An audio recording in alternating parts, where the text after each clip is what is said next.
And we are live. What's going on, everybody? Welcome back to another top 10 list. We are covering Cover Price's top 10 list of the week of September 11th, 2022. Tonight, it's just going to be me for the beginning of it. Phil is running a little bit late, but One True Nerd King is going to be tuning in with us today. And we've got a lot of really good books.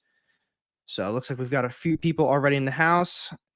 Jay Nene, what's going on, buddy? I hope you are doing well tonight. Everyone else that is also tuned in, I hope you guys are doing well too. Happy new week. This list is pretty solid. Honestly, pretty much all of these books are going to be the ones that are coming from over the weekend or last week, whenever it was, with Disney's, the D23, just all those announcements, a lot of crazy cool stuff. We got some awesome trailers that came out of it too. So when we begin to talk about this, as always, I want to hear what you guys have to say as well. It's always a good discussion. We talk about all these books, we break them down, we usually give our opinions on them if they're key info, and just some of the other very important stuff, like, a lot of the numbers, how much it sold for, how many sold. So always a fun time. And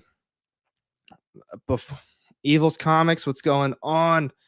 Hope you're doing well. And Ryan Longden, I hope you're doing well too tonight, buddy. CFF, what's up? What's up? This is a lot of fun. I'm glad people are tuning in for it. I'm glad other people are liking it as well. And as always, with the giveaways, everything is listed down below in the comment section. There's the last couple of weeks now. Nobody has been claiming anything, but I'm just going to leave them there for you guys for eventually claims. And let's get this started then. The first one we're going to be talking about today, coming in at number 10, FC. What's going on, man? Let's see. The first one we've got coming in at number 10. This is a cool book. And honestly, I think this is one that I think should be a little bit higher on the list, honestly. And if I didn't already say it, Phil's running just a few minutes late. He's going to be tuning in very shortly, but don't want to waste anybody else's time. We've got Iron Man issue number 219 coming in at number 10 this week. And I think this is honestly a really good book to have in your collection. I know that a lot of times Iron Man books aren't super sought after, but with the news that came out of the D23, Ghost is coming back, and that's what this first appearance is. We've got the first appearance of Ghost in this issue. Like I said, Iron Man issue number 219. Here is a bigger view of the cover and a little bit more info on it. So last recorded sales value on this one was $75, CGC 9.4, which happened on September 11th. I got to double check it off the top of my head. I don't remember when D23 actually was. I think I missed it. So 8 hours ago, 2 days ago, 3 days ago. So what was that? Probably Friday or Saturday is when everything, or today's Tuesday. Losing track of days already. But whenever those announcements happened, obviously, the books, they saw what was going to be going on and everything. People were selling all of those books. Most common one for this one is VF range 7 to 8.5, $23. Most common though is slabbed in 9.6 at $115. I think that's a pretty good price for it. The trend of it is up 0.18%. I know I just got done saying I actually think this is a pretty solid one to have in your collection. But to be on the other side of things, we haven't really seen anything of Ghost as far as from the last Ant-Man movie. But everything that came out with the Thunderbolts, she's obviously going to be going forward in the Thunderbolts. And, they're going to be getting their own movie, all of that good stuff. So that was what the cover of it looked like. The highest known value of this happened on July 17th of last year, $1,500. That is a hell of a price for this one, but it is a CGC 9.8, 605 total recorded sales for this one. Going down a little bit more. There's a lot of good prices on this one. 9.6, $115 is the fair market value. Last sale was $130. So realistically, around $100, you typically can get this one slabbed for a higher grade. What was it for 9294? $70, $55. And then the last one was $63, $75. Those happened very recently.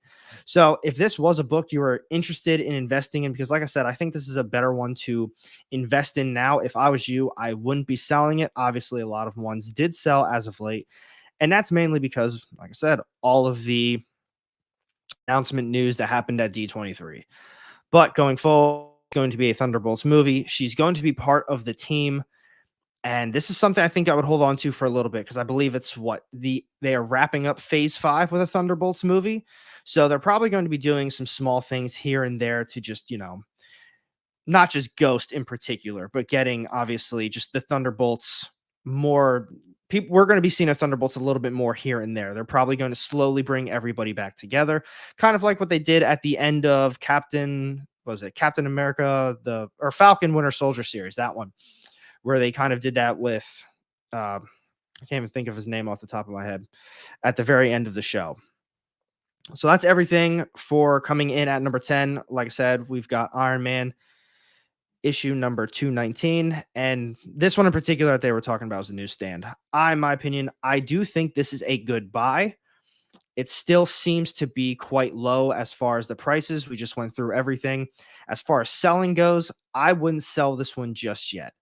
Obviously, a lot of sales. They just came out with, all the announcements. People are going to look to sell. People are going to look to buy. But overall, I feel like it's a little bit low for what it is as of now. U.S. Agent, duh, that's what it is. I couldn't think of the name off the top of my head. Thank you for that one. But that is everything for number 10. And if you guys are just tuning in, thank you so much. I appreciate, taking your time out of your night, tune in. Phil will be joining very shortly, and it's a great time. If you haven't already seen it, every Wednesday, 6 p.m. EST on The Experience. I have those links down below in the description as well. I go live with them. It's comics and collectibles show. It's with the Dynamite Dynamic Forces guys. A lot of really good books that go up there. Signed stuff, slabbed, Dynamite 10 packs. I think they start them at like $4. So you get 10 books for like $4 or $5. It's crazy good deals. But that was everything for number 10. And let's see what we've got coming in at number 9 this week. Speaking of, we'll jump right to this one. Let's see. And then number 9. And let me know what you guys think about it too. We got some comments coming in. I want to hear your opinions on Ghost. Obviously, it's not just me. This is, this is going to be for everybody. But we've got coming in at number 9, Marvel's Captain America, issue number 354. This one I think is a better one to have in the collection outside of Ghost. This one's 9, that was 10. Some other people are obviously thinking the same thing. We were just talking about it. This is the first appearance of U.S. Agent John Walker. He was one of the main characters in the Falcon Winter Soldier show. I'm not going to lie. I actually thought that show was pretty solid. Despite, a lot of people really weren't that big of fans of it. I went into it knowing exactly what it was going to be, just a bunch of action, probably a little bit weaker on a story, but it was pretty cool fighting overall. Story, like I said, a little bit weaker, but not too bad. Last recorded sales value happened on September 11th at $45 on the VF range. The trend of it is up 1.28%. And I totally agree with this one too. I think with everything on the Thunderbolts, this is going to be one of the bigger characters of the Thunderbolts, I feel. And let's see, most common has been a raw for $40, a 9 to a 9.4. This was a big book a little while ago. I believe pretty much when the show came out, a lot of people are buying this one. I think it's sold for a lot higher than what these are. Most common, though, is going to be slabbed at a 9.4, $84. You can't beat that. That's not bad at all for an issue like this. Most common raw is between a 9.4 or a 9 to a 9.4 at $40. Highest known value, though, happened very recently. Wow, that is a lot of money. I'll tell you what, I would not be spending this type of money. For CGC 9. Oh, this is last year. So this is what I was just saying. I thought that said 2022. CFF, have a good night, buddy. Thank you for tuning in. I'd say it's a better buy. Here we go. I'd say it's a better buy. I kind of feel like they're going to kill some of the villains. And don't get me wrong, I love Ghost, but kind of expendable. Yeah, I mean, for all we know, this Thunderbolts team is what they announced. This is what they showed was going to be the team, but that's obviously not the full Thunderbolts team that people know from the comic books. They threw some other characters in there. They did some other things. And you never know what they're going to do. Maybe they just want to throw Ghost in because it's an already established character. And then going forward, maybe they introduce some other characters. And like you said, they're expendable. They kind of, move them in and out as time goes on. We'll see how that goes. But back to some of this info. Like I said, I thought that read 2022 at first, but CGC 9.8 September 5th of last year, $1,034. I'll tell you what, I bet you someone's hurting on that one right now. In my opinion, that was a terrible buy. But I get where a lot of people's heads were coming from after everything with Infinity War and Endgame. We obviously saw what was going to be going on with Captain America, and that's obviously over. So who's going to be the next Captain America? Obviously, they saw Falcon, but they wanted to see what John Walker was going to be doing as well. So I like that they brought him back for the Thunderbolts. I'm glad he didn't really take over for a while as Captain America, and that to me is just way too much money. But I do think it's still a pretty solid purchase. Not that price. This is a good book to invest in, I think. So Slab Comics, fair market for the most common, 9.4 is $84. Raw Comics, usually near mint, floating around 40. I think $40 is pretty fair for this one. $85 for a 9.4. I'd probably rather pick that one up. But in reality, the other ones really aren't that bad either. 9.6 for the last sale, $145. Last sale for a 9.8. So whoever bought that like a year ago lost almost half. And that happened August 28th. So that was before all the announcements as well. $575. I'm excited to see what the next 9.8 goes for. Let's check the comments real quick. Where was Zemo? They didn't, I kind of agree. I think Zemo's going to make an appearance, but it's like, what was it? Evil's Comics just made that comment. I'll bring it up again. Don't get me wrong, love Ghost, but kind of expendable. That's what we're saying. We don't know if all of these characters are going to continue to be in the Thunderbolts. They've got their own movie. Maybe some things happen in between that time leading up to the movie. Or maybe the movie, something big and major happens. They start bringing in some of the other Thunderbolts characters. About to break him out of jail. I honestly forgot what he's even been up to. But going down from there, total recorded sales, 764. Current trend, like I said, it's been up 1.28%. Outside of that, though, nothing really too crazy about this. As I began talking about in the beginning of the stream, it's mainly all due to the D23 announcements. It's all Thunderbolts. It's all just everything that came from those trailers. Was really hyped to have the Thunderbolts, but seeing the lineup, I'm kind of underwhelmed. 4 Captain America types. Why? I'm not going to disagree with you on that. I personally have felt a lot of the stuff from the most recent Marvel has been very underwhelming. I will say the latest She-Hulk episode was probably my favorite, but I'm not really enjoying that. I didn't think Miss Marvel ended very well, and I don't even remember what was before that. A lot of the shows just really aren't doing it for me. A lot of the movies aren't really doing it for me. I got about halfway through Thor: Love and Thunder last night, and I do not think that movie's good at all so far. It is very tough. And I'm not saying I'm losing faith in Marvel, because obviously it's Marvel. We saw everything that was incredible with Phase 3, and it's just a slow time. They're doing a lot of origin stories, and I know it's going to be boring. A lot of the stuff is going to be a little bit more on the boring side because it's a ton of introductions. And to be honest, a lot of these characters are characters that a lot of people don't know a lot of stuff about. So with that being said, they have to make it a little boring. They have to do these origin stories. They can't just jump into straight action and then people are like, well, who is this character? I wish we got a little bit more backstory, because then once you start complaining about that, then they're saying, oh, well, you can't have it both ways. And there's always going to be someone that's going to complain about stuff. And Hawkeye, in my opinion, was a really good one, but like a lot of the other ones, a little slow. And here we go. I told you he's going to be a little late, but he is going to be popping in 10 to 15 minutes. This man was on point with 15 minutes. Everyone give it up. We've got one true king in the house. Hey, how's it going, brother? What's going on, buddy? Oh, man, it was, sorry, everybody. I'm in work clothes. So this is the 9 to 5 attire, and I apologize, but we had a shoot late at the studio, and thankfully our man decided to still let me come and hang out. So I appreciate it, brother. Oh, absolutely. I can't do this without you. Oh, I'm sure you could, but I appreciate the kind words in it. So the only ones we got through was the first appearance of Ghost. And my opinion is I thought that was actually a pretty solid investment, seeing how she is going to be back. She's going to be part of the Thunderbolts team, at least for now. We were talking about that a little bit too. We don't know if this is going to be the final Thunderbolts team, but it's at least what they're showing us. Yeah, I agree with that. And for this one, obviously, first appearance of John Walker, U.S. agent. Pretty much just got done talking about all this with all the info as well. And in my opinion, I felt that this was another solid buy. But overall, I don't. I think for the price, it's a solid buy, but I absolutely wouldn't be selling on it just yet. That's my thoughts on it. If I had the book, I wouldn't sell it, and I think it's cheap enough to buy. I'd agree with that. Solid. Yeah, I would. I mean, like long-term investment, but for what it is we're talking about with the show, I can see this going places still, 100%.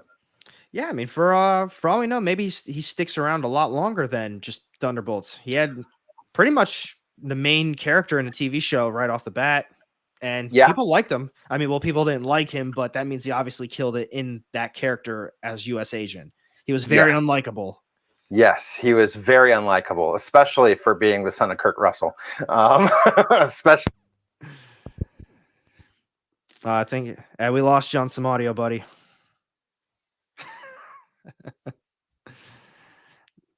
There we go. Evil's Comics. Well, as one true nerd king gets his audio situated, that is pretty much everything with Captain America. That's our stance on it. If you guys are interested, let us know. Let us know what you think about it too. Do you have the book? Or are you going to be picking up the book? And we are moving on to the next one. This is another one. Oh yeah, Evil's Comics. I thought he was perfectly cast as well. Everyone hated him, but he was so good for the part. He absolutely killed it. And then okay. There we go. I think you're good now, buddy. Yeah, I had to replace the batteries in my body mic. So for those that know, I've got a lot, and it's wireless. So as soon as the batteries go out, and I forgot to check it. In the rush, I didn't change it from the last time I did something for KRS. So yeah, crazy times. It happens. It happens. All right. Ooh, the next one. Yeah, it's another one of those. This was really hot when it came out, and I'm kind of on the fence with it. So coming in at we're on 8 now. Truth, Red, White, and Black, issue number 1, first appearance of Isaiah Bradley. It is a little bit on the downtrend. Last recorded sale was raw at $40. I think $40 is still quite high for this book. I'm not too big on this issue, in my opinion. I don't think this is one of the better ones that have been on the list so far. I think this is going to be kind of like picking up a plot line right now. The actor that is involved in playing the role, I've been enjoying him since a TV show called Mantis back on Fox back in the day, because I'm old and I remember those things. But in my opinion, I do really feel like this book is more storyline than character involvement, because he's going to be involved in the next, obviously, Captain America movie. But I'm just not so sure how big of a role, per se, he is going to be in persistence in the MCU. Maybe there's more. That's what's questionable to me for, like, how much higher can this book go? I really, really enjoyed Falcon and Winter Soldier. I'm not intimidated by the price. I would probably prefer more 35, but I really enjoyed this series. I think that this was very I think that the series was a tremendous book itself as far as stories go. I don't think it's a bad investment in the story, but for a spec side of things, I wouldn't balk at 40, but I wouldn't go above it at the same time either. This would be kind of more of like the lines of my max for what I would jump into it on. But that's also because I've got the Marvel app and I can read it. So, I think that's a really good way to put it. I think if we see or when we see more of this, it's going to be more of a plot line. It's going to be something that potentially wraps up within maybe even that episode, the next episode, just a small little side story. Realistically, it is a very good story. It is something that, like Phil said, I recommend you guys read. For $40, I probably wouldn't pick it up to read, like you said, the Marvel app, but I do think that this is something that we're going to, if he does even come back, I'm not sure if it's even confirmed he's coming back. It's just going to be a small plot line, nothing major, but that's just my opinion. Yeah, I like I said, I feel like there's going to be some redemption. There's going to be some story pullover. I think this will be the more of what I feel like this is going to have more to do with Patriot than it's going to have to do with our new Captain America. You know, as far as things go with being Sam Wilson Captain America, I feel like this is going to have to do more with his grandson, who is Patriot, who is going to have more to do with the MCU going forward, perhaps. And because of that, maybe this book will have more potential in that side of things. But I feel like, in my opinion, that's going to be where this book really pulls from. I feel like this is going to be something nominal in the new Captain America movie. Yeah, but that's just my thoughts. I mean, who knows? No, that's I share a lot of those opinions, and like the first appearance of U.S. Agent, I think a lot of people might be also feeling the same thing because the highest known value came last year, April, at $900 in the CGC 9.8, and people are thinking the same thing when the others, when you know the other first appearance, people are getting hyped up for the Falcon Winter Soldier show. And that's when a lot of the big prices came from some of these books. And even, I mean, this one came in April, so I'm pretty sure the show was well over by then. That ended, I think, October or September even. That was one of the first shows that came out. It was supposed to be the first, but came out after WandaVision, which was still more wintry. So I think it was around this time. I think it was April, May. I'll double check real quick while we're here, but yeah. And but then for that, I think a lot of the big sales came from 2021. I mean, even looking at 2022. March 19th is when the show premiered, Falcon and the Winter Soldier. So which would make sense then, April 2nd.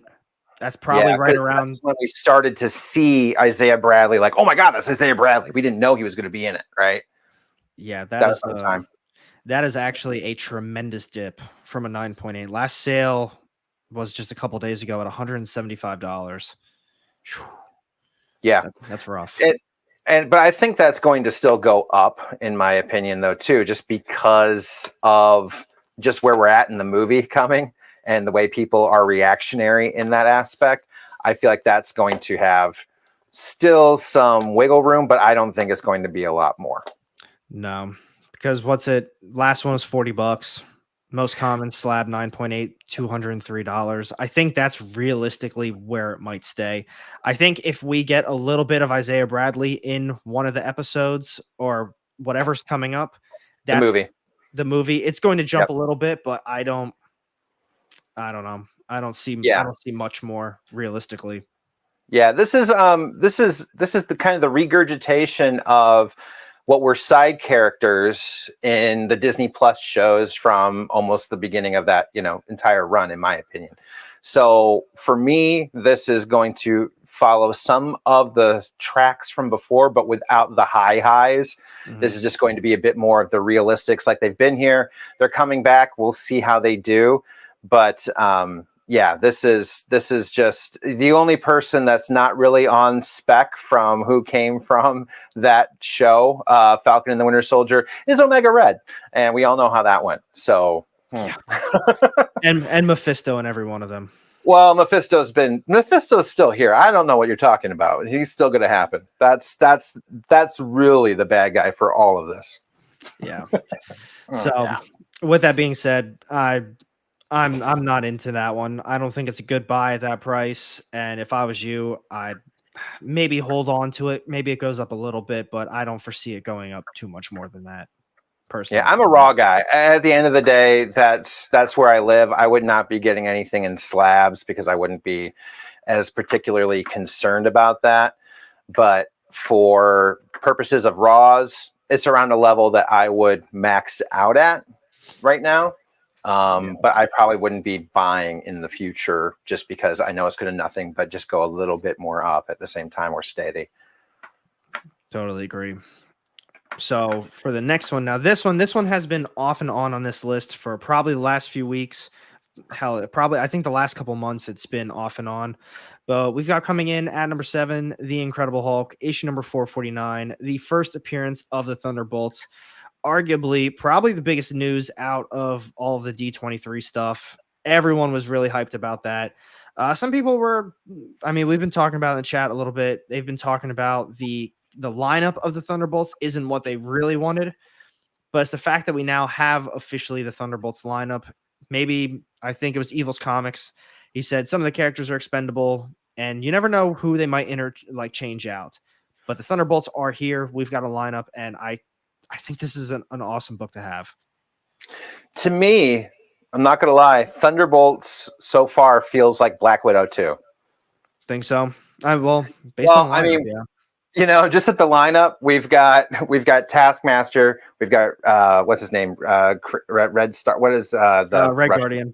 Red Guardian. We've obviously got Yelena, and we've also tying in the Winter Soldier, which kind of came in the precipice of causing civil war, which put her on the run. So to me, the majority of this team is tied into Black Widow. So I don't know. This feels like Black Widow 2 to me. Just my opinion. Well, I hope that's not the case at all. I agree. But before you came in, we were talking about too. I'm really feeling a bit let down from a lot of Marvel lately. It's just not doing it for me. Most of the stuff. I think a lot of it's just been very okay as of late. The shows, the movies. Hell, as much as I liked even Doctor Strange, Multiverse of Madness, I understand why people don't like it. The plot's not good. But I'm a big Sam Raimi fan, so I was a little biased. I feel like Marvel's gotten so big that they've had to let so many of the directors and writers kind of have a little bit of liberty, that they haven't had as much control over it as they had in the past. And it is watering down, I believe. But I also believe that's also COVID. I believe that's trying to stretch what should have been a movie into a television show. So we're spending too much time on making some filler that could have been a fantastic movie. And, you know, that's my opinion right now. But I was hype about a few of the things they showed, but I'm more interested in some of the things that were left out, to be totally honest, like Deadpool, like Blade, like the things that really weren't spoken about at D23. That's what I'm very interested in, including the Thunderbolts, obviously, and some of the things on the later on in the top 10. But as far as the Thunderbolts go, I love a lot of the characters that are going to be in there as far as actors, actresses, and the places that they may take these characters. So that's going to be interesting to see a real team dynamic on one of these shows, because beforehand we're talking duos and individuals, right? You've got Wanda, you've got Vision, you've got Falcon, you've got Winter Soldier, you've got not a lot of these are dynamic duos as far as like the cast goes. And this is the first real ensemble cast. So for me, the Thunderbolts has more legs to stay intense because they've got more characters they can break into, and put an intense portion of the storyline in a show on there. But that's my hope more so than anything right now. That's hope speaking. I hope for a lot of things with Marvel right now too, and I just feel like we're not really getting it. I mean, I mentioned to you, I said I actually did like the She-Hulk, the latest episode. I actually thought it was pretty good. But still, even though I thought it was pretty good, that's comparing it to the other ones that I thought were pretty terrible. I was like, oh yeah, it's pretty good. I mean, the other ones were bad. I finally sat down and started watching Thor, Love and Thunder, whatever it's called, Love of Thunder. Love and Thunder. I'm maybe halfway through. I think I'm like 45, 50 minutes in. It's terrible. It's pretty bad. And I look at the things and it's like, wow, like, why did you do that? Or why did they do that? Why does that CGI look that way? Why is there's a few scenes in there that I noticed, I felt like right away where when Thor was like coming back down from holding Stormbreaker, and it just looks so awkward on the landing. Like the CGI for it just looks so off. And even with Gore's little origin story, I understand that they're not going to make everything comic book accurate, but why did it have to be that way? It was just so. It was forced. It was Yeah. forced. There's no character development in there. They could have spent a lot more time on Gore's character, in my opinion, as well. And the opener was not the way to go about it. There was too much, in my opinion, lazy writing based around his. It seemed very lazy. Opener. Yeah, it was just like, okay, we're just going to show a guy that's about to die, and a sword magically appears real quick. Yep. Okay. All right. So let's do that. And you know, we had a 10-second of him trying to keep his kid alive. You know, I get it. I liked the Mighty Thor arc to the movie. I do like the Natalie Portman. I do like the way that she played the role. I feel like her character should have had a little bit more in there. I get that we're here for Chris Hemsworth. I get that we're here for that Thor too. But it felt very forced with his comedic side of things, and where they had to take him character development wise, that they didn't give Natalie Portman still the room to play the role that she really could have, because that was probably the most powerful, in my opinion, Thor run in recent memory. And obviously it's a Thor that not everybody's familiar with. So I loved her. I loved that, but it was just not enough for me. No, I haven't seen the whole thing yet. The comedy so far is rough. It just feels way too forced, doesn't really fit. But I think they failed with Gore in the very beginning, because they didn't, they obviously hit on a little bit how the gods let him down, but they really didn't hit on how much his like planet and his people focused on the gods and how everything was, well, the gods will help us. The gods hear us. Just pray to the gods. Pray to the gods. They will answer the prayers. Yeah. They just basically went straight to him saying, "Oh, I did what you wanted." And they just like treated him like crap. And he killed him and said, "All gods must die now." That just, it rang hollow. Yeah. If you didn't read that series, you would think Gore's like, well, I guess, yeah, he's going to kill gods because his god let him down. But it's like, no, his whole planet just really, their whole life focused on gods. And they all died because they just trusted the gods would help. That's why they all died. And it was a letdown so far. I'm pretty disappointed in it. I can understand that. 100%. But we are super Thunderbolts. Also, hopefully not going to be a letdown too. We'll see. No, hopefully not. But this is the origin of a team, and in my opinion, still too. I'm not huge on storyline or like team up, first appearances. I am like as much as the character being introduced, because teams get broken up all the time. Yeah. So in my opinion, Thunderbolt, like, is this a stellar buy right now? I don't know. I wouldn't buy it, because I would have more fun collecting their first appearances, but that's just me. I wouldn't pay more than $100 for it. Maybe that's even still being generous, but I'm also kind of a tightwad when it comes to my Raws. And my opinion. I agree. And I talked about this with you a couple weeks ago when the Thunderbolts was on here again. I said, this is a book, people are going to forget about the Thunderbolts. It's going to drop before it gets high again. Well, they announced something pretty damn quick. So I would definitely be giving it quite a bit more time. It's going to be very fresh in people's minds. All I'm seeing all over the internet is still posts about they're either happy with it or upset about it. This is like the hot topic right now. Although the other trailers were pretty cool, and we're going to be getting to them very soon as well. Yeah, I think most of the problem is around the Taskmaster, in my opinion. From what I've been hearing back from feedback, it's not that everybody's got necessarily upset with the other characters that are on the list as much as Taskmaster. And that's just because it was such a polarizing rendition of Taskmaster that was very different from the Taskmaster people that follow comics know. And I feel like that would be the main issue of umbrance people are taking right now.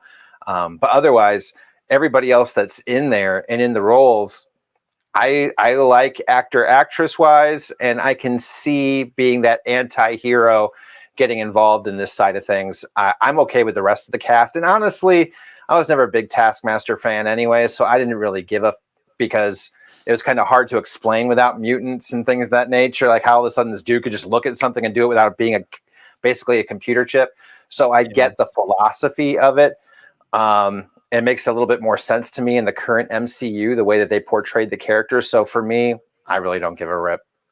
I'm kind of on the same fence with you. The other one I see is Ghost.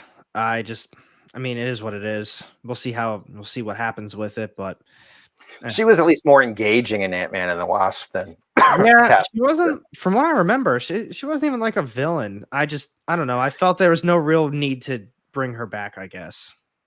Yeah, she was definitely more anti-hero, like just trying to clean up something, in my opinion, of I don't want to say necessarily revenge, but a little bit of that, or trying to save her own life per se, you know.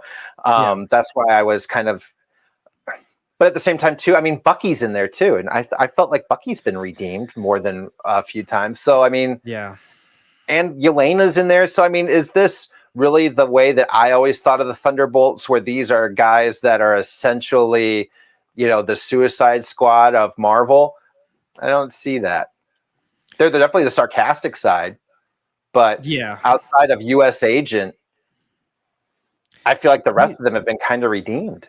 I was gonna say he's the only one to me that like truly fits on that squad. My thing, we don't need to keep harping on Thunderbolts. We're gonna get a ton more info, I'm sure, in like coming months even.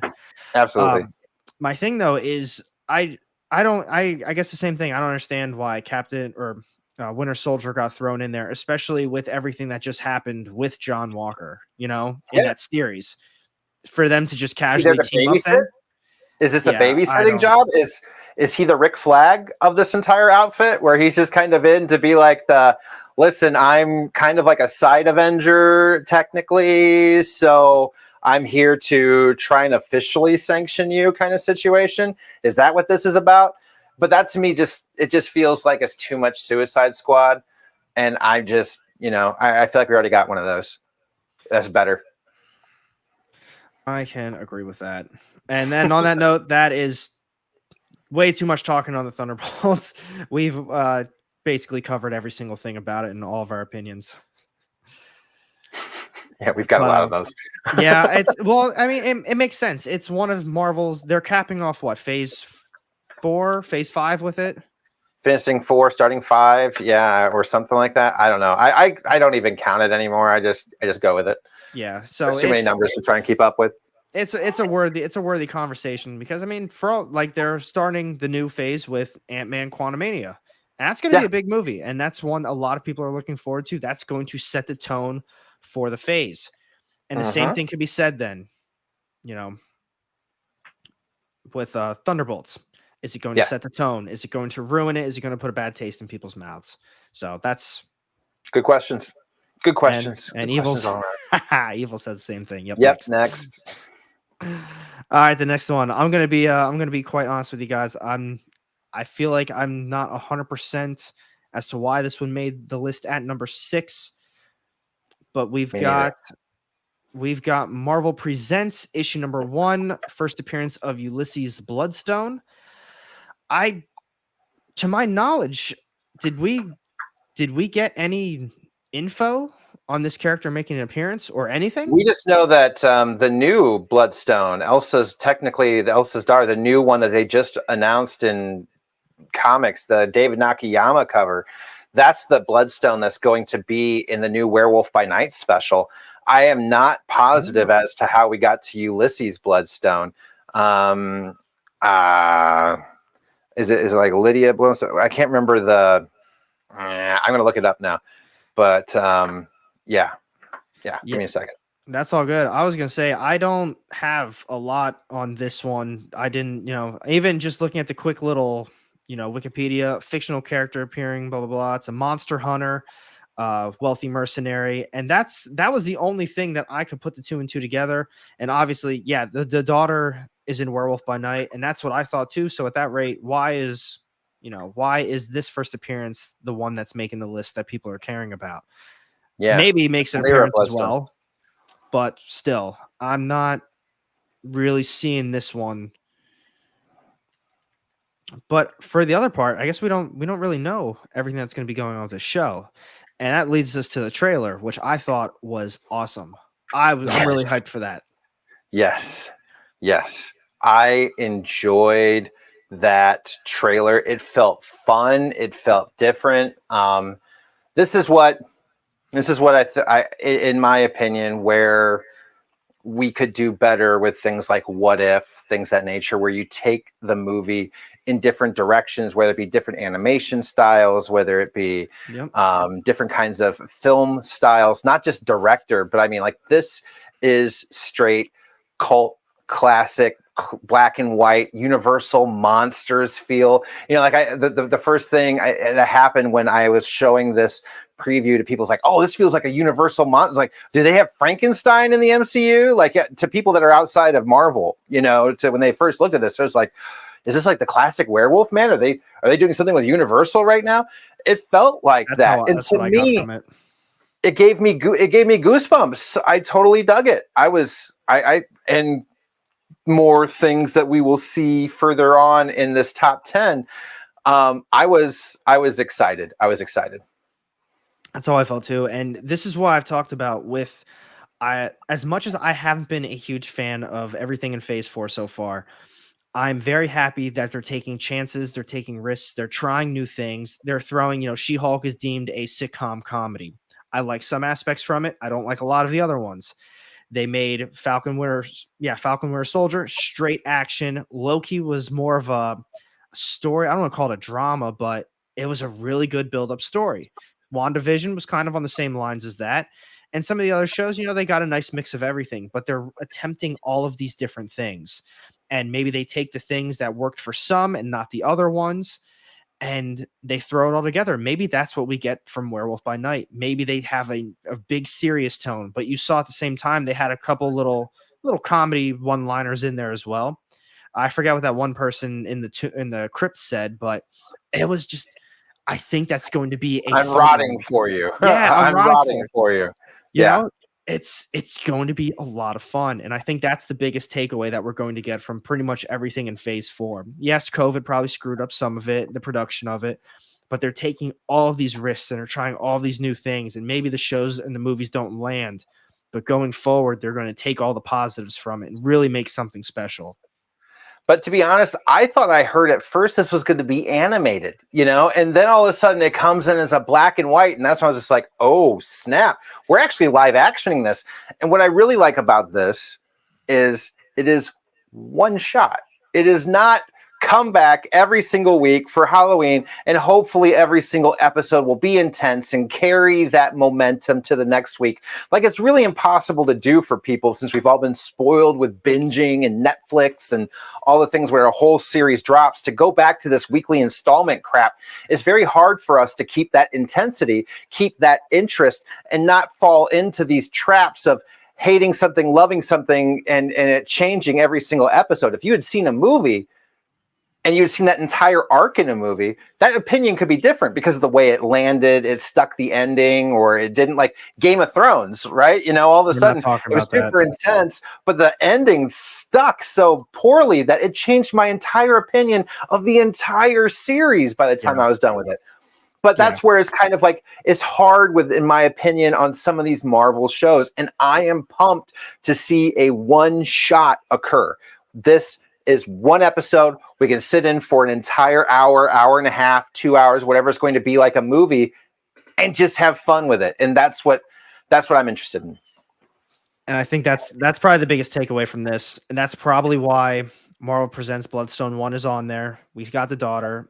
He's probably going to make an appearance as well. Is it worthy to pick up? I don't think so. I think, in my opinion, this is probably a good sell, realistically. Yeah, if I had this book, I would be selling it right now like it's nobody's business, because to me, this has got no legs for massive future growth. I mean, this is kind of what happens, right? We make the announcement, we see the cast, we know they're going to be in it. Everybody gets into a frenzy for 2 weeks, and then all of a sudden starts to come down. I would be selling on this as well. Yeah. So we'll end it on that one because the next one is going to continue with all that conversation that we just had. And this is, like I said, I'm super pumped for it, and I'm glad other people are interested in it as well. But coming in, I think, number 5, making our way down the list. Now, this one is going to be so cool. Yes. Man-Thing, issue number 1. Finally. Oh my God. So, well, basically, like I said, we'll just continue on with that conversation. We got to see Man-Thing is going to be in the show too. Yes. I'm yes. excited. But the one thing that I really want to take away from that trailer is, yes, we got to see Man-Thing. Obviously, Werewolf by Night, clearly the name of it. What else aren't they showing us? We've got all these monsters. Does potentially Dracula make an appearance? I mean, maybe he's going to be. We've got Blade coming. Why can't there be? Why can't there be? Or an introduction to just vampires in general. It's monsters. I mean, we've also got the Living Mummy potential. I mean, just thinking about the Howling Commandos and all the things that they did monster-wise with Marvel, we have the potential for lots of characters to be showing up. And this also be getting, maybe we see the appearance of a older form of a Ghost Rider. Maybe we, this is just where things start to get interesting to me. And the introduction of Man-Thing has so much rooted culture in the larger monster universe of Marvel that I feel very excited about where this is going to go. Very excited. Me too. On this one, in comparison to the last book, I think this is a fantastic purchase. Well, I mean, if you can get it, if you can get it for a reasonable price is what I should have said, because it is selling for quite a bit of money right now. Yeah, it is. Well, and it's going to only go up, in my opinion, for a while, just because Man-Thing is the character that he is. He doesn't really die. He's just always, it's, this has got legs to me. Yeah. This has legs. This one, to me, has way more potential to be sticking around, seeing more things in maybe not even MCU, but just more of these single shows. Because, well, what if this takes off for Marvel? What if they see how popular this Werewolf by Night show is, and they're like, man, we need to do something else like this. We need to continue on with this type of format for certain characters. Or even just in storytelling style. And, instead of saying a Man-Thing TV show, we're going to get a Man-Thing one shot just like this and things of that nature. That would be great. That would be great. I agree. And I mean, even the last recorded sales for this one, $2,160 on September 12th. So obviously other people were buying into that one as well. I guess that's not, that's pretty pricey in my opinion, but people are obviously buying into the hype. March 28th, though, at least you didn't spend $3,800 on it. And this is also recently published enough that there are mediocre and potential high grade cleans and things of that nature of this book out there. This to me is, like a lot of things, a fantastic raw purchase. I feel like this is a good, stable, and definitely has room to still grow raw purchase. It's harder when you get into grades with slabs, in my opinion.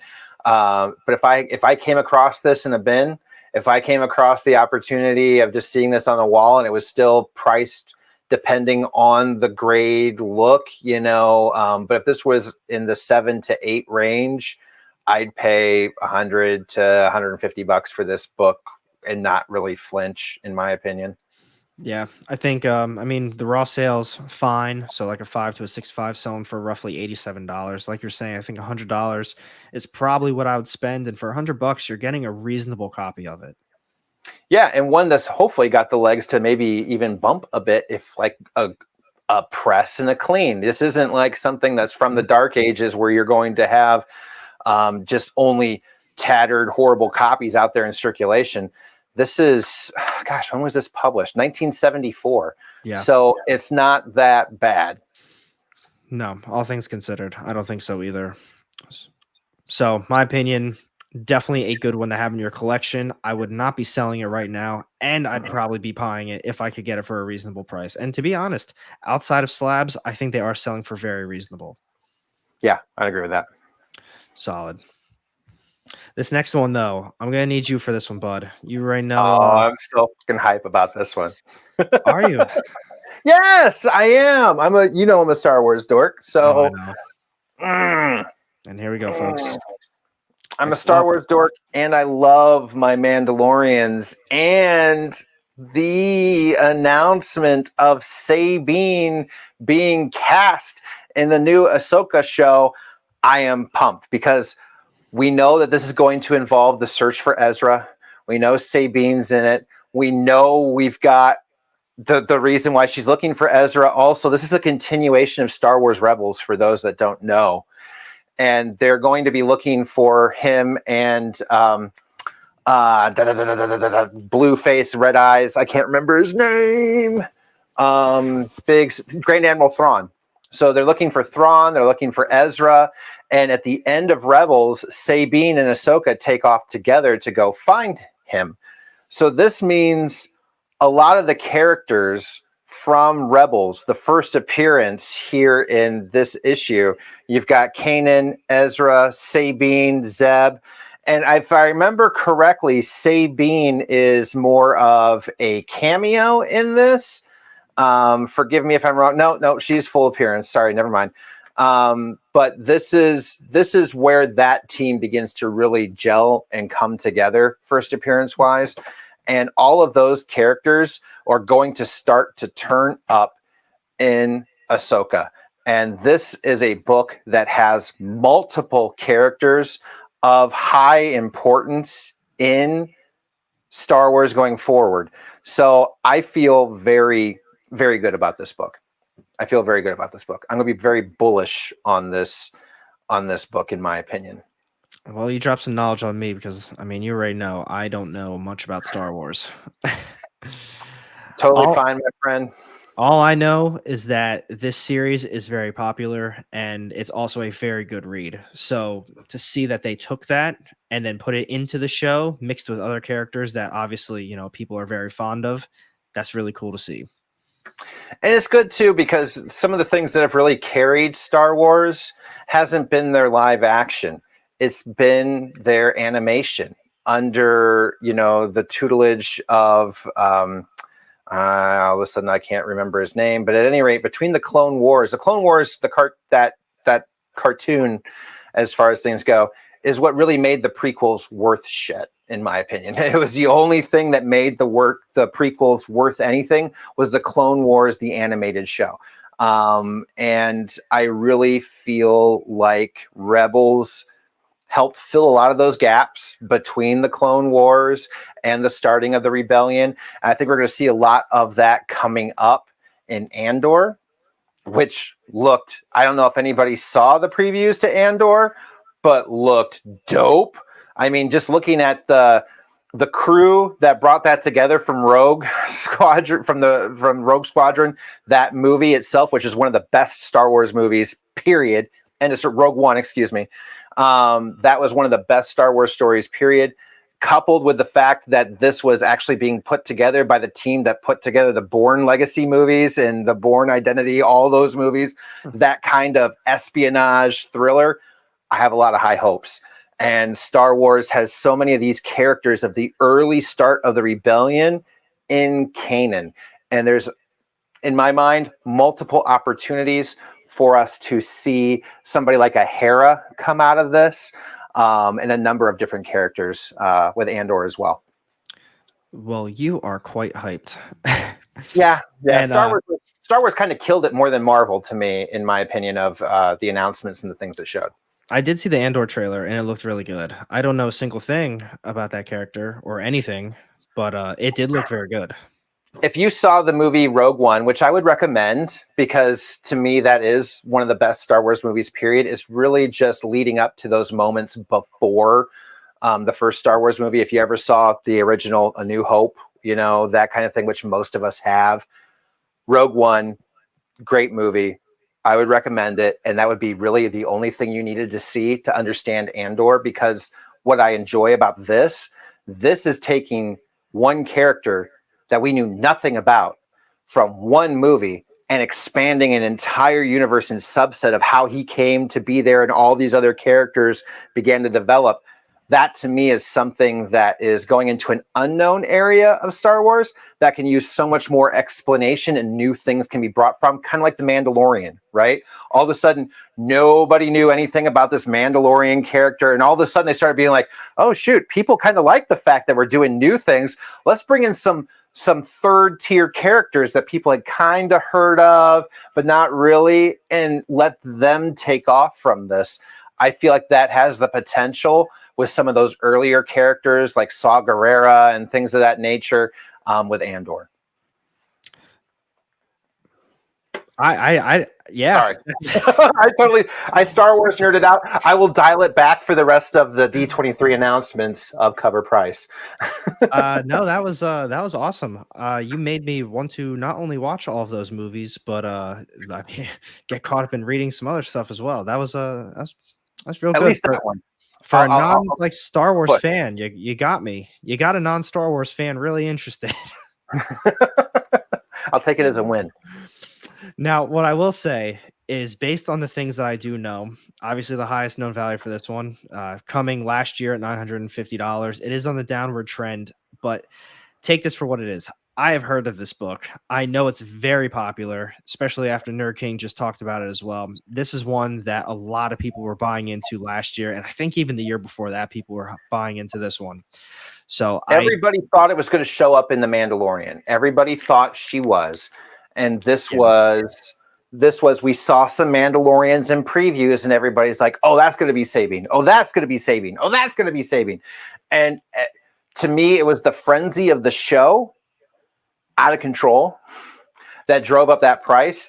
I think that now that it's officially cast, we know she's in a show that's going to be very centric to her and Ahsoka and that plot line. She's not going to be just hey, I showed up and I'm out and dip like a one-time appearance.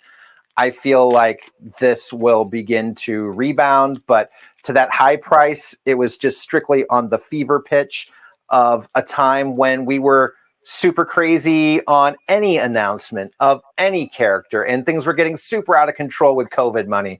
So I feel like that's COVID checks driving up that price that we saw a year ago.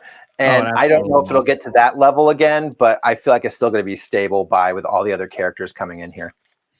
I can agree with all of that. And I think going forward, this is probably definitely a good one to have in your collection. But I want to say big thank you to Liz T for the super sticker. Thank you so much. I appreciate the support.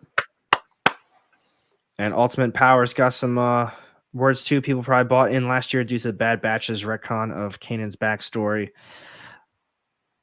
I heard the Bad Batch was really good. But yeah, like another thing, haven't seen. I haven't watched Bad Batch yet because it was just one of those things where I wanted to see all the episodes come out. And then unfortunately, so many things did come out as well with that at other times, and life got busy. I'm just like, well, I'll get back to Bad Batch. We know there's going to be another series, another installment coming, so I feel confident I'll get it in before the next one.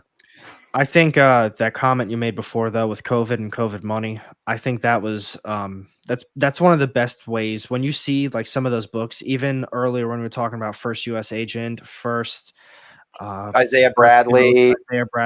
I think when it says 2020 and 2021 on them, we are absolutely seeing that money and those prices. I think now we're seeing a better fluctuation. We're seeing a more realistic price for these books, and I think these are what these books are worth. But people were getting a regular paycheck on top of extra money, and they were willing to take those risks and say, screw it. I want this. If it pops off, awesome. If it doesn't, well, I had extra spending money. And I think we've seen that for a lot of stuff. Definitely. Yeah, this was COVID checks coupled with FOMO. Yes. And I do feel like this is a great book to have in your collection if you can get it at a great price. But that was comparing it to those prices from a year ago is unfair because people are stupid and they were doing stupid things. So that's just my opinion. Very true too. This next one though, this is another good one. What are we down to the last? This three. Top three now. We're down to the top three. I like this one. We'll see. I don't know if it deserves to be where it is. I absolutely see it though. But we've got coming at number 3, the Avengers, issue number 43, first appearance of Red Guardian. He's, obviously part of the Thunderbolts. We've been talking about the Thunderbolts way too much tonight. But as far as the characters go, Mhm. I don't remember his real name, the guy from Stranger Things. I really like him. I like him Yes. a lot. I think he's a fantastic actor. I think he's done a great job as a Red Guardian. I think it's a great casting. I think going forward, I would like to see more Red Guardian. Maybe not like a solo thing or anything like that, but I'd like to see more of him making appearances in some of these movies and shows. However, coming in at number 3, it is up 23.26%. $143 was the last recorded sale for a raw book. No grade for it either, which means it realistically was probably, I'd say probably floating around an 8. They don't sell for all that much money, in my opinion. Maybe 7 or an 8. But so Red Guardian's in there. We just saw the other thing with U.S. Agent and Ghost. Red Guardian's realistically one of the more popular ones in my opinion, and plus this, it's this nice Silver Age book to have in your collection compared to a bronze one. Yeah. But I don't see the reason to be buying this book up right now. The character's already been in the MC. Dave Harbour, thank you so much. Yeah. He's already been in the MCU, already had a movie. Yes, he's going to be part of the Thunderbolts now, but he's established. We know exactly what we're getting with this character, and I think the FOMO of it is already past, I guess. People were hyped for him to be in the Black Widow movie. But This now, is COVID money again. yeah, This was a movie that was supposed to come out. Yep. This is more COVID money. That's what I feel for this one as well. I don't think there's anything realistically special about this. I mean, like I said, Silver Age, first appearance of Red Guardian, established character in the MCU. There's not much more you can do with that. It's not like he's going to get a solo movie. Maybe because he's as popular as he is, they give him a show, but I don't really foresee that either. Yeah. I feel like 40% of this entire list is a revisitation of the last year. Yeah. As far as D23, Disney spec, Marvel spec. That's my opinion. They were just a little late on all of the spec. Yeah. Big prices. Yeah. And the prices, the good news is, guys, you don't have to pay the prices they were going for a year ago. So if you're interested, this is a bargain compared to where it was. Yeah. And I mean, I do think, I think the prices are fair on it. 3 to 4.5 for under $50 with some of the other raw ones, a near mint grade 9 to a 9.4 at 120. Last sale was literally 120, but that was a little over a month ago. So that was before news, but still that's an extremely fair price. I would not be spending 143 on a no grade. You guys already know what you're going to be getting. It's a 55-year-old book too. This isn't, some young buck only 20, 30 years old. I mean, this is still, an old Avengers, oldish. I'm not saying it's like the beginning of things, but it's issue 43. This is a solid, still this is more of a stable buy. This is a stable buy to me. This isn't necessarily, I don't see this going up a hell of a lot. I don't see it going down a hell of a lot either. This is kind of one of those, if you've got it, great. If you don't, this might be a decent time. Well, it would have been a better time to get it about 2 weeks ago. But this isn't the worst. Now, another thing to take into consideration, I mean, you're looking at it right now, Avengers 43, 1967. This is the 43rd issue of the Avengers, first appearance of a character that we now see in the MCU. Silver Age, they're not printing Silver Age, These books, it's not like they're easy to get at this point. Bronze Age, you can make a case like, oh yeah, you can find those books. Moderns, obviously moderns. But Silver Age, it's only going to get harder and harder to get. So that's what I would like to take as the big, the takeaway from this one. It is a Silver Age first appearance. You're not going to be finding these that common. So the price should be warranted for those reasons. Now, because he's in the MCU, I can see a little bit more for a FOMO aspect to it, but I think this is a fair price on an old Avengers, low number Avengers first appearance book. I agree with that. Solid. I agree with that. But now for these next two, I think we did get a little bit of info, but I'm gonna be honest with you. I'm not super knowledgeable on a few of these, and by a few of them, the final two. Yeah. So the first one, well, not first one, but number 2, we've got this coming is about in one person. Yeah, it's about one person. The Incredible Hulk 250, first cameo appearance of Sabra, Collective Man, Arabian Night, first team appearance of the Soviet super soldiers. I think based on what we got from, what was it, Captain America New World Order, I think that's the movie. I think that's obviously where we're getting all this info from, or Yes. where people are buying it, obviously. And I think that's a reasonable pickup, especially for the low prices of, last sold September 12th for $36, up 12%.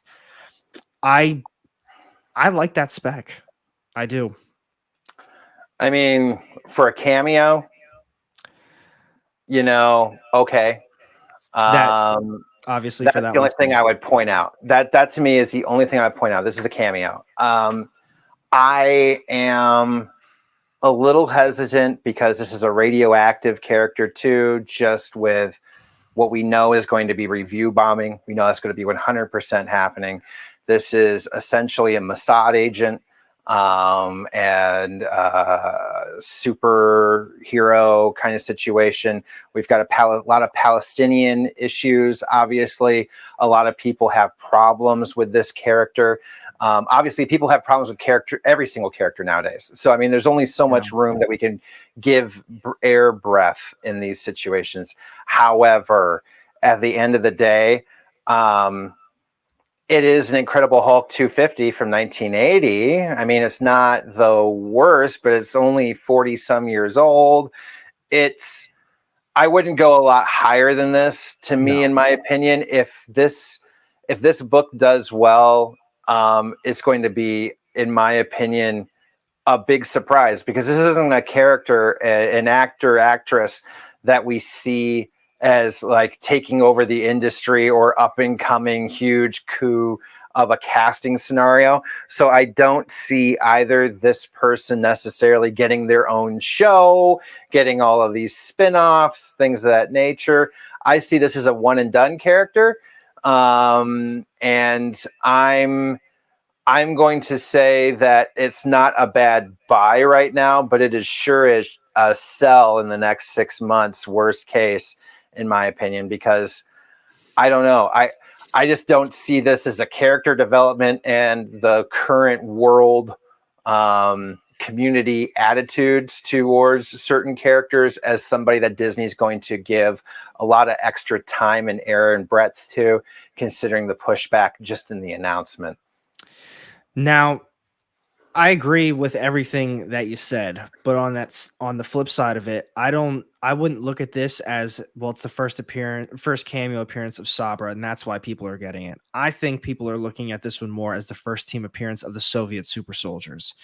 I think they're going to be playing the biggest role. And obviously, yeah, the other characters are in there with it, but people are looking at this one in particular, I think, for that reason. I don't think they're looking at like, oh yes, cameo of Sabra. They saw whatever news came out, they're putting two and two together and they're saying, ooh, this is the first team appearance of them coming together. I need this one for my collection for these reasons, for when that makes an appearance. Bang. So I think it is a fair price. I think if you've got some extra money laying around and you feel like making an investment, I think you'd be, in my opinion, be holding on to this one for quite a while. Obviously, that's not coming till what, phase 5 or the end Ish. The end of it. I don't even know when that one's coming. I don't think that one's. I think that's after Thunderbolts, and I think we're ending after Thunderbolts. So that would be phase 6. And so to me, I mean, I get getting this book as the Soviet super soldiers, but to me that would feel like too much of a rehash of the Flag Smashers kind of arc that we were seeing in Falcon and the Winter Soldier. To me, that would be the movie, The Falcon and the Winter Soldier minus Bucky, which kind of sucks. So I'm not sure about the Soviet super soldiers, that this feels a little easy, but I mean, this has at least got more legs than just the first cameo appearance of Sabra. I would agree with that. And I mean, it's $36 right now as the last raw sell. I would give this one time. That movie is not coming for a very long time. I can't imagine we get any sort of info for it for months. They've got too much other stuff. Yeah, honestly, I'm sure we don't get any info. They decide to show a little bit. They want us to get hyped up for it, but I would not be buying these prices at this moment. I would just be waiting it out.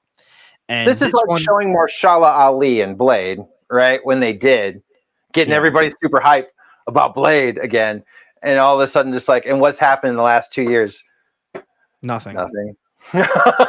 So take that for exactly what that is. They show these characters to get us hyped up for it. They show us little tidbits here and there, but this isn't even on Blade level, even remotely. No. This is a small team appearance for something that might not even play a big role in a movie. But this one is going to lead into the final book, so we can keep talking on that conversation. Yes. So with that being said, I think it's a good buy. I don't think it's a good buy at this moment. I would give it a little bit more time.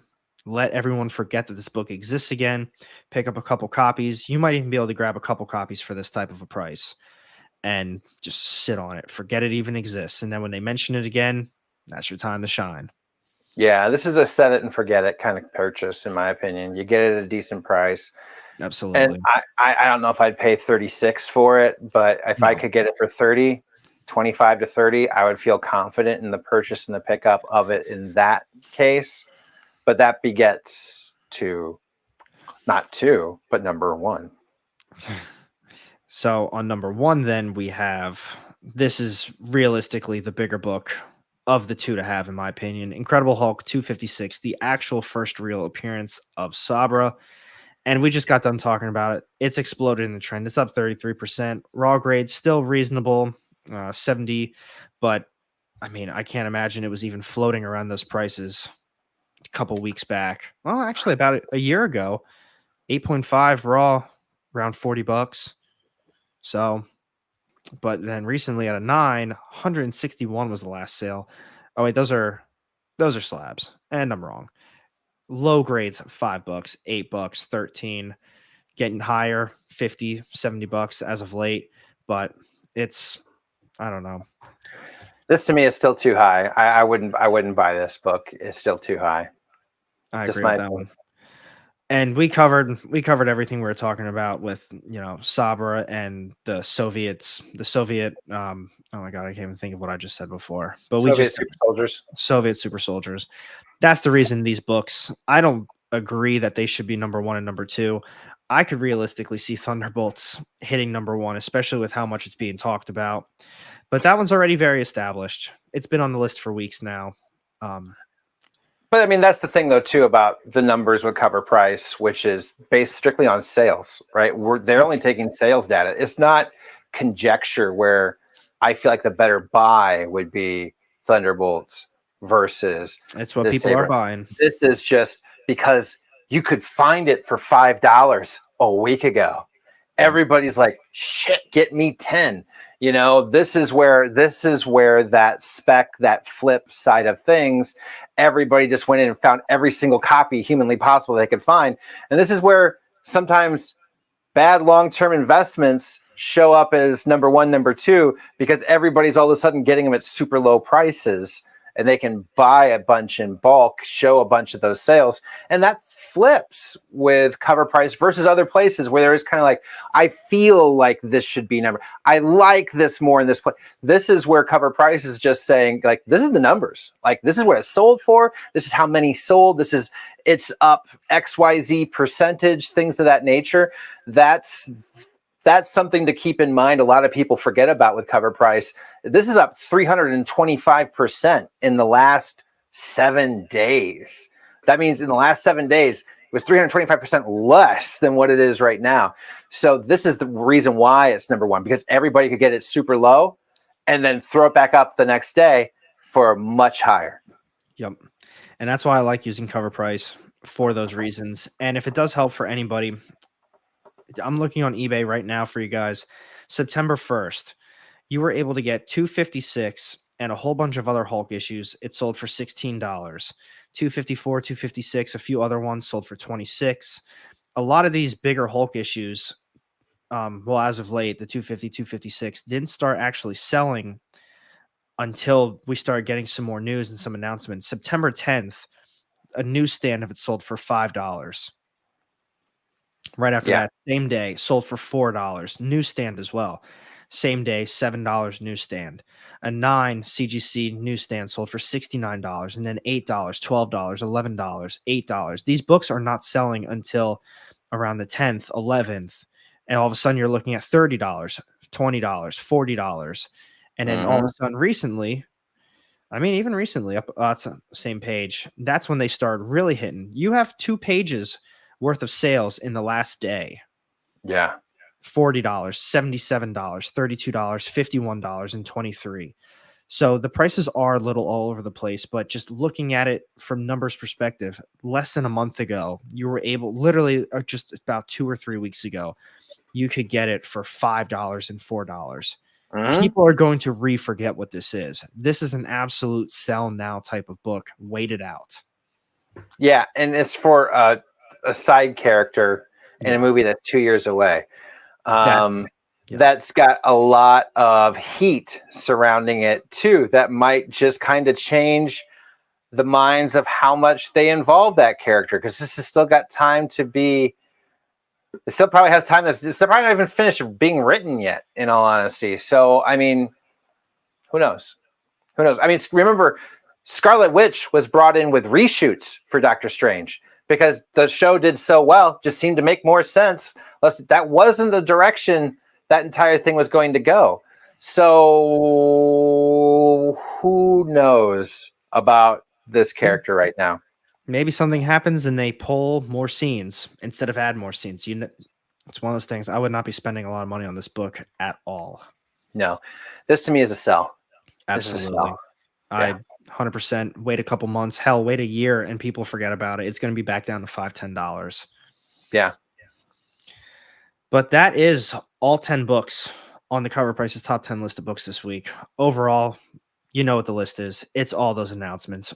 I think almost every single book came from the announcements. Yeah, there's 2 on here that I'm hype about. Everything else is just kind of meh. Yeah, you know, there's 2 on here I would buy, keep. That's it. I mean, we've already discussed it. A lot of these are first appearances of characters who are already established. We've got some Hulk issues towards the top for characters that we don't really know if they're going to be playing any role. The rest of them have been established. The Marvel Presents Bloodstone, that's an odd one. Not super odd, but it's, of all the characters, I'm surprised that's the one they're going for. I do really like the Man-Thing issue. I do. I think that's a great pickup. It's not super expensive from what I remember. And it's not egregious either to where it was a week ago. No. That's that to me is the best sign. If it's a book that is not hundreds of % of difference in pricing from where it was just in 7 days, to me that feels like the market's responding in an intelligent way on a character that was already popular before, which has more possibilities to live on in this world, in my opinion. I agree. Outside of that, I think the Kanan one too, you kind of sold me on it, but that should also say something if I knew that was a very popular book. Like, that is one when I would dig through bins that I would look for. I would look for ones from that series. So if it was still in, that's the crazy thing right now. Like, I found copies of that in bins. I have to. This time last year, and I was super pumped because I got them for cover price, and they were going for hundreds of dollars. I remember unloading that book and the 1 in 25 variant or something to that effect for about $900 over a year ago. And I got trades too. I got cash plus this J. Scott Campbell set. Person who's watching, you know who you are. I still love you, but that was probably one of the best bin dive steals in my life that I had ever had, because I got multiple copies of that. It was ridiculous, the Star Wars spec that was going on during COVID money time. It was right up there with Sick Tick kind of like fever as far as things go. So yeah, I'm still solid though on exactly the 2 books you said. 100%. Man-Thing, number 1, number 2, Star Wars, Kanan. So many characters there that have so much more legs to still have time and appearances in Star Wars. That is not a bad investment. There's still 4 other people in that show, in that book, that you're going to do okay with. Agreed. Rest of the list, have them in your collection, maybe sell them, but to be honest, I probably wouldn't sell or buy a lot of these books at this point. Some of them are going for too much money, and realistically, we are going to get a little bit more info as it gets closer to an announcement of some sort, and I think that would be the better time to sell. Just my opinion. I agree, dude. You're 100% right, in my opinion. Awesome. Well, that is Cover Price's top 10 list of books this week. Thank you all so much for tuning in tonight. Thank you, everyone that's been commenting. Big thank you to Liz T for the super sticker. I really do appreciate it. Phil, I know you're busy. You got home from work. You came straight to the live. You didn't even eat. You didn't even get changed. No, I know you're a busy guy, so I really do appreciate it. And also, I said it earlier, but everyone tune in tomorrow. I'm going to be going live with The Experience, 6 o'clock EST. It's on their YouTube channel. It's the Comics and Collectibles episode that they do. We've got really good just conversations. We talk about a lot of really fun stuff. They've got signed books. They've got a lot of just these cover sketches done by Ken Hazer and some other ones as well. Fantastic stuff. Tune in if you want to continue on with this conversation too. And we'll see you there. And like I said, thank you again so much, everybody. Thank you, Phil. I really do appreciate it. And until next week, guys, have a good one. And thank you again. Take care, everybody. Thanks for having me, brother.